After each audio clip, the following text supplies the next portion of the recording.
Okay, let's talk ferritin. Sounds a bit technical, maybe, but if you're just dragging yourself through the day feeling exhausted, well, this one test could be a really important shortcut for your health. Yeah, absolutely. We look through the listener sources, including those really helpful guides from Blood Test UK, and specifically some info for people in Guildford. Right, so our mission today is simple.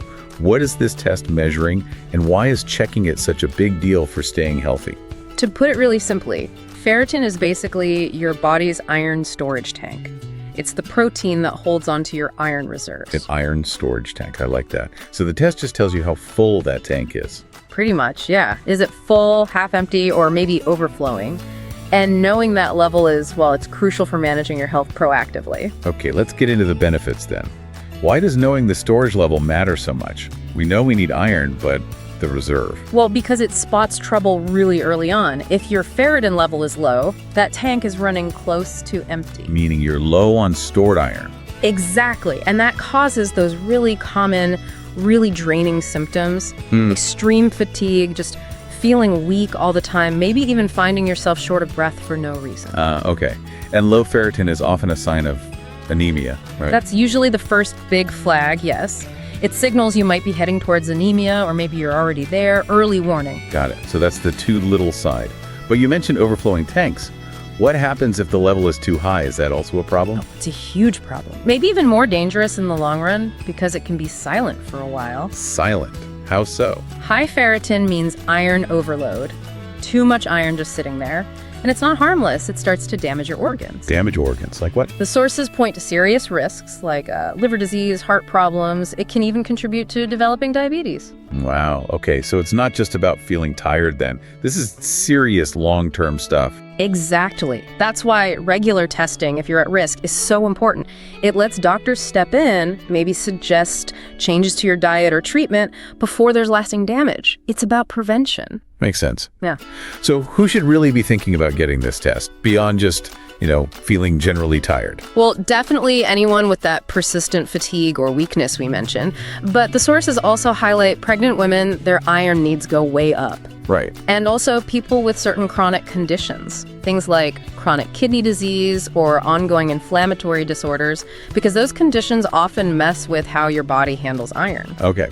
And for listeners in the Guildford area, we mentioned there's local info. Is it easy to get this test done there? Yeah, the sources suggest services are available across clinics in Guildford, so it should be accessible. Good to know. Now, if someone books the test, is there anything special they need to do beforehand? Preparation. Yes, one really crucial thing, you need to fast. Fasting. How long? At least 12 hours before the blood draw.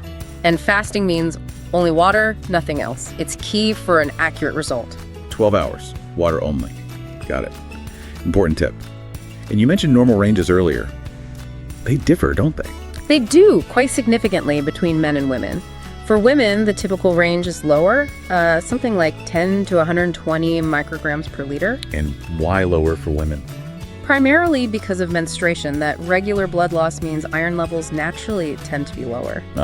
Okay. And for men? For men, the range is generally higher, more like 20 to 250 micrograms per liter. They don't have that regular monthly loss, so their storage levels tend to stay higher. That context really helps understand those numbers. Okay, so let's wrap this up. The big takeaway seems to be knowing your ferritin level is really fundamental. It really is. It helps protect you from both ends of the spectrum, the fatigue and problems of low iron like chronic anemia, and the serious organ damage risk from iron overload. It's about long-term well-being. Right. Safeguarding your health.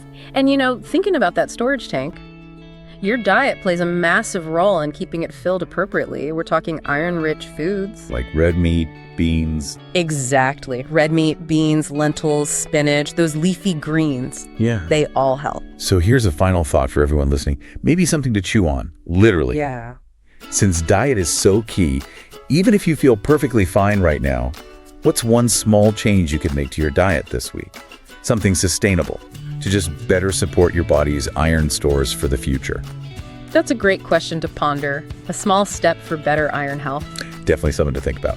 Okay, that's all the time we have for this deep dive. Thanks for listening. Talk to you next time.